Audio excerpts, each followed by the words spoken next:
Hi guys, welcome to study couch. तो अभी USA के जो प्रेसिडेंट है मिस्टर जो बाइडेन, उनके एडमिनिस्ट्रेशन से ये इन्फॉर्मेशन आई है कि जो न्यू स्टार्ट ट्रीटी है, जो कि रसिया और यूएसए के बीच की एक न्यूक्लियर वारहेड की ट्रीटी है, इसके पीरियड को एक्सटेंड किया जाएगा। तो इसको कितना एक्सटेंड किया जाएगा, उस पर रसिया का क्या रिएक्शन है, इन सब चीज़ों के साथ साथ जो न्यू स्टार्ट ट्रीटी है वो एक्चुअली में क्या है, इन सब चीज़ों के बारे में पूरा डिटेल में हम एनालिसिस करेंगे।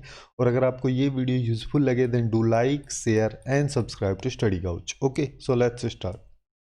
तो एकदम बेसिक से स्टार्ट करते हो। हम सबसे पहले इस ट्रीटी के बारे में जान लेते हैं, जिसको कि न्यू स्टार्ट ट्रीटी। यहाँ पे स्टार्ट जो है उसकी फुल फॉर्म है strategic arms and reduction treaty. यहाँ पे स्ट्रेटजिक आर्म्स या फिर जिनको न्यूक्लियर आर्म्स भी हम बोल सकते हैं, मतलब कि न्यूक्लियर हथियार।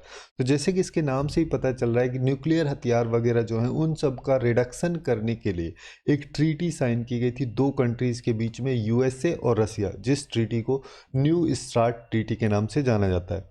इसको initially measures for the further reduction and limitation of strategic offensive arms, इस नाम से इसको जाना जाता था, पर बाद में इसका नाम रख दिया गया था न्यू स्टार्ट ट्रीटी, जिसको कि 2010 में 8 अप्रैल 2010 को प्राग में, जो उस टाइम पे यूएसए के जो प्रेसिडेंट थे मिस्टर बराक ओबामा, और जो रसिया थी उसके प्रेसिडेंट थे मिस्टर मेडवेव, इन दोनों के द्वारा इसको 2010 में साइन किया गया था। और उसके कुछ पीरियड के बाद में फरवरी मंथ में 2011 में ये ट्रीटी लागू होना स्टार्ट हो जाती है, जिसका जो टोटल पीरियड था वो 10 साल का पीरियड इसका रखा गया था।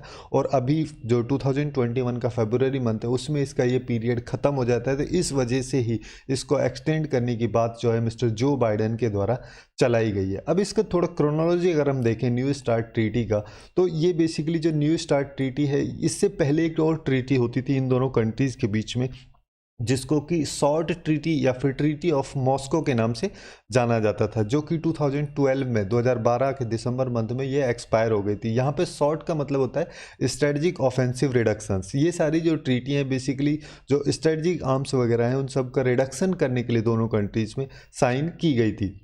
और जो शॉर्ट ट्रीटी है इसको ट्रीटी ऑफ मॉस्को के नाम से भी जाना जाता है, जिसको 2003 के जून मंथ में ये स्टार्ट हुई थी लागू होना, और फरवरी मंथ में 2011 में इसका पीरियड ख़त्म हो जाता है। और उसके जस्ट बाद ही जो न्यू स्टार्ट ट्रीटी है वो साइन की गई थी इन दोनों कंट्रीज़ के बीच में, जिसका पीरियड 2021 तक फरवरी मंथ तक चलेगा। अब यहाँ पे जो ये शॉर्ट ट्रीटी या फिर जो जिसको ट्रीटी ऑफ मॉस्को बोलते हैं, इससे पहले भी एक ट्रीटी होती थी जिसको कि स्टार्ट वन ट्रीटी के नाम से जाना जाता है, जो बेसिकली 1991 में 1991 के पीरियड में इन दोनों कंट्रीज़ के द्वारा साइन की गई थी, जिसमें जो भी न्यूक्लियर वारहेड्स थे, जो भी मतलब टोटल वारहेड्स थे, उनको 6000 तक की लिमिट रखी गई थी।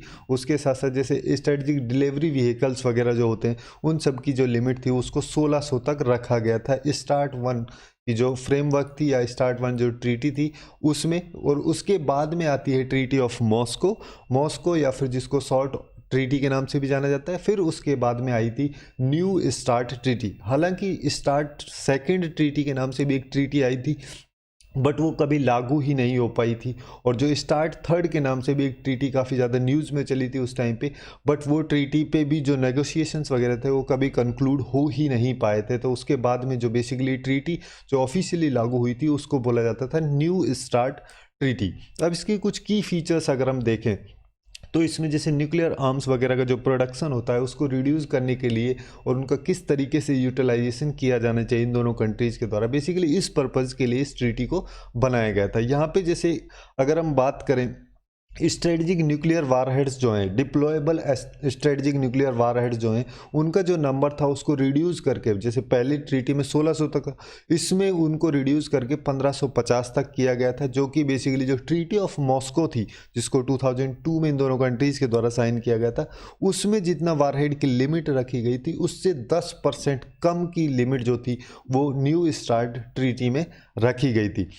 उसके अलावा जैसे कुछ बैलिस्टिक मिसाइल, जैसे कि सबमरीन लॉन्च्ड बैलिस्टिक मिसाइल्स हो गई, या फिर इंटरकॉन्टिनेंटल बैलिस्टिक मिसाइल्स लॉन्चर हो गए, या फिर हैवी बॉम्बर्स जो हैं, उन सब की जो लिमिट थी उसको 800 तक रखा गया था न्यू स्टार्ट ट्रीटी के अंदर। उसके अलावा जैसे हैवी बॉम्बर्स जो हैं, मतलब न्यूक्लियर आर्म्स वगैरह जो हैं हैवी बॉम्बर्स की, उन सब की जो लिमिट थी उसको भी कम करके 700 तक रखा गया था इस न्यू स्टार्ट ट्रीटी में।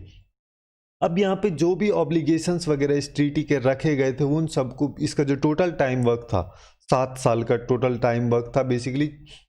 बट मतलब कि यहाँ पे सिंपली हम इसको ऐसा समझ सकते हैं कि जो 7 साल का पीरियड था उसके अंदर जो भी ये रिडक्शन के बारे में हमने बात की, इस सब को रिड्यूस करना था। और टोटल जो इस ट्रीटी का पीरियड था वो अलग था, वो 10 साल का पीरियड था, जो कि फरवरी मंथ में 2021 में ये ख़त्म होने वाली है। तो इस वजह से ही जो मिस्टर जो बाइडेन है उनके एडमिनिस्ट्रेशन की तरफ से ये इन्फॉर्मेशन आई थी अभी रिसेंटली, जो न्यू स्टार्ट ट्रीटी है उसको अगले 5 साल के लिए और एक्सटेंड किया जाए, जिस पे यूएसए के द्वारा रसिया के द्वारा जो यूएसए का ये स्टेप था उसको काफ़ी अच्छे से वेलकम किया गया। और यहाँ पे बेसिकली जो ये न्यू स्टार्ट ट्रीटी यानी कि जो स्ट्रेटजिक आर्म्स रिडक्शन ट्रीटी है इसको अगले 5 साल के लिए और एक्सटेंड किया जाएगा दोनों कंट्रीज़ के द्वारा, यूएसए और रसिया के द्वारा। तो यही थी कुछ important information new start treaty के बारे में।